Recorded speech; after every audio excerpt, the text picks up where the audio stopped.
Hello बच्चों, कैसे हो आप। मैं आशा करती हूँ कि आप सभी अच्छे होंगे और अपनी पढ़ाई कर रहे होंगे। बच्चों, हम अपने समास टॉपिक में जो क्रमधारय समास कर रहे हैं उसके हमने 4 प्रकार लिखे थे। चारों प्रकार मैंने लास्ट वीडियो में बच्चों कराए हैं। कौन कौन से हैं? विशेषण विशेष्य क्रमधारय, सेकंड उभयपद विशेषण क्रमधारय, थर्ड उपमान कर्मधारय और फोर्थ रूपक कर्मधारय। बच्चों, इनके जो भेद होते हैं उनको आप जरूर याद करें, क्योंकि इनमें से आपके क्वेश्चंस बनते हैं। क्वेश्चन पेपर में आपको यही चीजें, सूत्र हुआ, उनके प्रकार हुए, उनको अच्छे से बिल्कुल क्लियर करके जाना है, ताकि आपका कोई भी वर्ड आपसे छूटे ना। क्वेश्चन पेपर में आपके बिल्कुल 100% मार्क्स आपको मिले। तो बच्चों, हमारा जो सेकंड टॉपिक है कर्मधारय समास में उभय पद विशेषण कर्मधारय, आप सभी इसे नोट करेंगे। उभय पद विशेषण कर्मधारय। तो बच्चों, उभय पद का मतलब क्या होता है? जो हमारा समास है जिसमें पूर्व पद और उत्तर पद है, दोनों पद कैसे होंगे? विशेषण होंगे। ठीक है, तो वह क्या होंगे? दोनों ही पद, पूर्व पद भी और उत्तर पद भी विशेषण शब्द होंगे। आप परिभाषा से समझ जाएंगे। जब समासिक पद में दोनों ही पद विशेषण हो तो वह उभय पद विशेषण कर्मधारय होता है। ठीक है, किस प्रकार से बच्चों? देखिए, सबसे पहले आप समस्त पद नोट करेंगे। पीत कृष्ण है। क्या है बच्चों? पीत कृष्ण है। पीत मिस मैंने आपको इससे पहले वीडियो में भी बताया हुआ है। पीत मिस क्या होता है बच्चों? पीला। यहाँ पे हमारे कलर से संबंधित चल रहे हैं, रंगों से। तो पीत मिस पीला, और कृष्ण है मिस क्या होता है? कृष्ण मिस होता है काला। भाई, हमारा काला कलर जो है उसे हम संस्कृत में कृष्ण कहते हैं, श्याम रंग जैसे होता है? तो हम उसका विग्रह करते हुए आपको क्या ध्यान रखना है? पीते हैं जय कृष्ण जय, पीते हैं जय कृष्ण है जय, विसर्ग लगेंगे बच्चों। तो जय का मतलब होता है बच्चों और, पीला और काला। तो यहाँ पे देखिए, पीला और काला दोनों ही क्या है? विशेषण शब्द हैं। तो जो हमारा समासिक पद होता है उसमें दोनों ही पद विशेषण होते हैं, तो हम उससे तुरंत ही उसको पहचान लेते हैं कि ये हमारा उभय पद विशेषण कर्मधारय समास है। अगर आपको समस्त पद आ रहा है, पीत कृष्ण है, तो पीत मिस पीला, कृष्ण मिस काला, तो आप समझ जाएंगे पीला और काला। अर्थात जब हम विग्रह करेंगे पीत जय कृष्ण है जय, तो हम इस प्रकार से उसका विग्रह कर देंगे। बच्चों, अभी आप सेकंड वर्ड नोट करेंगे। इसमें कृष्ण श्वेत है। कृष्ण है श्वेत है। तो विग्रह में आप समझ गए होंगे कि हमें कैसे करना है। कृष्ण है जय, श्वेत है जय। हिंदी भी आपको समझ में आ गया होगा। कृष्ण मिस क्या है बच्चों? काला और सफेद। श्वेत का मतलब होता है सफेद, काला और सफेद। तो हम उसकी हिंदी लिखेंगे काला और सफेद। काला और सफेद, यानी हमारे दोनों ही पद कैसे हैं बच्चों? विशेषण वर्ण हैं। विशेषण वर्ण हमारे ये दोनों हैं, तो उससे हम पहचान लेते हैं कि हमारा जो ये क्रमधारय समास है वो कौन सा है? उभय पद विशेषण।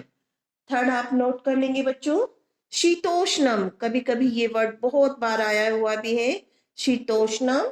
नोट करेंगे इसे।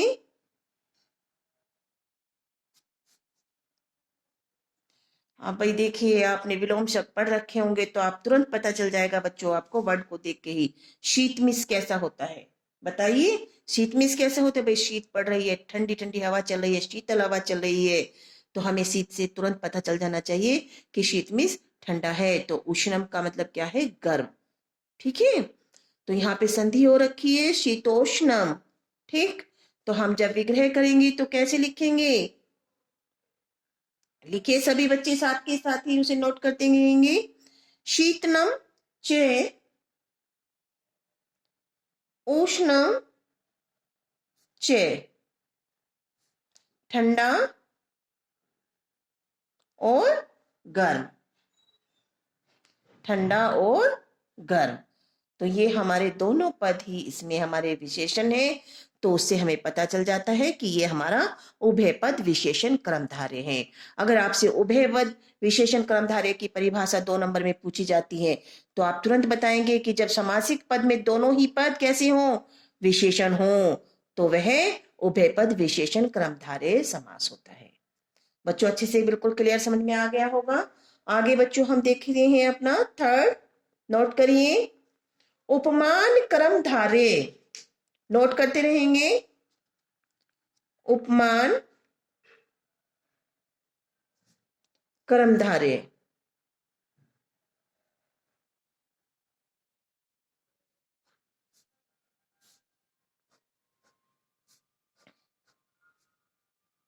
उपमान कर्मधारय समास में बच्चों आप इसकी परिभाषा नोट कर लीजिए, मैं बोल रही हूं आपको।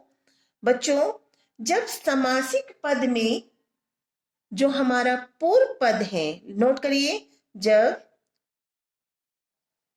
समासिक पद का पूर्व पद उपमान और उत्तर पद सामान्य हो,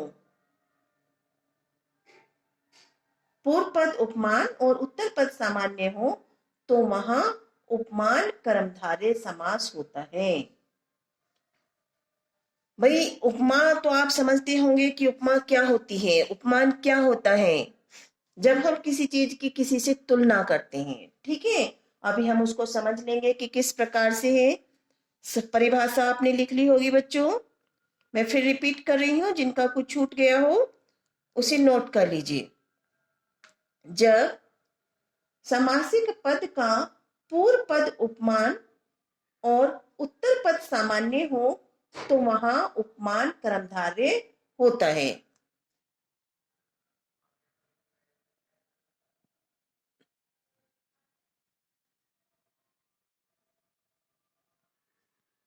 चलिए बच्चों वर्ड नोट करेंगे बच्चों। सबसे फर्स्ट लिखिए आप मुख चंद्र। मुख चंद्र का मतलब क्या है बच्चों? मुख और चंद्रमिस हमारा क्या होता है? चंद्रमा। तो हम जब इसका बच्चों समास विग्रह लिखते हैं तो कैसे लिखना है, नोट करेंगे। चंद्र इव मुखम,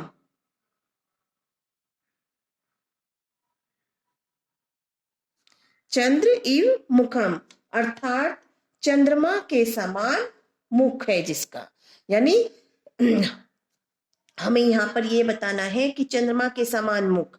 भाई यहाँ पे जो हमारे मुख की तुलना की गई है वो चंद्रमा से की गई है, तो ये क्या है? उपमान।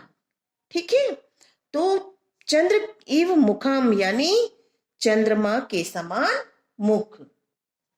सेकंड वर्ड नोट करेंगे बच्चों, बहुत बार आया हुआ है आपका, नरसिंह।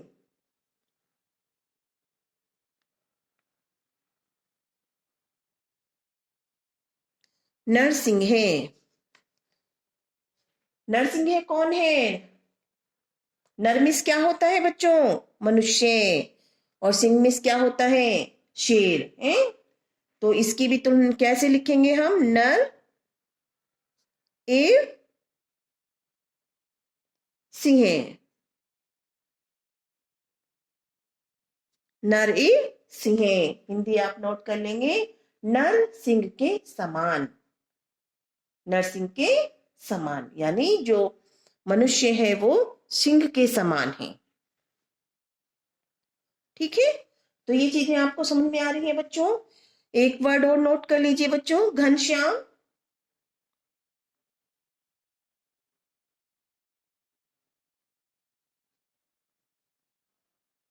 घनश्याम है, घन मिस होते हैं बच्चों बादल, क्या होते हैं? जब हम कहते हैं कि घनघोर घटा आ गई है ना। तो घन में क्या है बच्चों, बादल, और श्याम कैसे हैं, काले कलर के, ठीक है ना। तो हम क्या करेंगे, इसको घन एवं श्याम में है, घन एवं श्याम में है, अर्थात बादलों के समान श्याम। ठीक है, तो आपने बच्चों इनकी हिंदी भी नोट कर ली होगी साथ के साथ। तो ये है बच्चों हमारा उपमान कर्मधारय समास।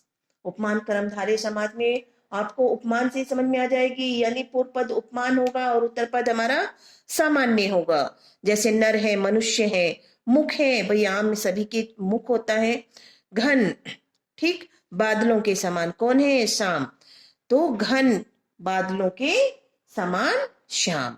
तो हमें इसमें इव लगा के उसका विग्रह करना है। तो ये दोनों आपको क्रमधारय समास के तीनों भेद अच्छे से क्लियर हो गए होंगे बच्चों। बच्चों इनको थोड़ा सा ही समझने की आवश्यकता होती है। अगर आप समास को अच्छे से समझ लोगे, संधि में आपको बच्चों थोड़ा प्रैक्टिस की आवश्यकता है। तो बच्चों मैं आपका कंटिन्यू एक दो छोटे छोटे टेस्ट लूंगी जो वर्ड्स के होंगे। आप उन वर्ड्स में अगर संधि पहचान लेते हो, कर लेते हो, ऑब्जेक्टिव टाइप होंगे, तो आपकी संधि के टॉपिक पे भी पकड़ बनती रहेगी। तो बच्चों मैं आशा करती हूँ कि आप सभी अच्छे से पढ़ रहे होंगे, और जिस भी वर्ड में आपको कोई दिक्कत आती है बच्चों, तो आप मुझे कमेंट बॉक्स में प्लीज लिख के बताएं और मैसेज करें कि मैम हमें ये वर्ड समझ में नहीं आ रहा है, इस शब्द में हम कैसे पहचानें कि कौन सा समास है। या जो हमारा टॉपिक अभी संधि का भी हो चुका है बच्चों, कि हमारा संधि और समास ये बहुत डिफिकल्ट लगते हैं बच्चों को, तो इसीलिए मैंने पहले जो डिफिकल्ट बच्चों को टॉपिक लगते हैं उन्हीं को उठाया है, ताकि बच्चों की पकड़ संस्कृत पे अच्छे से बन जाए। बच्चों इसके साथ साथ आपको रूप भी अपने लर्न करते जाने हैं। मैं आपको शॉर्ट वीडियो प्रोवाइड करा रही हूँ, और मैं अच्छी से अच्छी सरल तरीके से आपको उनको एक्सप्लेन भी करूंगी और उनका प्रयोग करना भी सिखाऊंगी। तो बच्चों आप अपने रूप को एक अलग नोटबुक में लिखते रहेंगे, ताकि जब मैं आपसे रूप के बारे में कोई भी क्वेश्चन पुटअप करूं तो आप तुरंत उसका सही आंसर मुझे दें। तो आप अपने रूप पे भी बच्चों कंटिन्यू उनको कंठस्थ करें,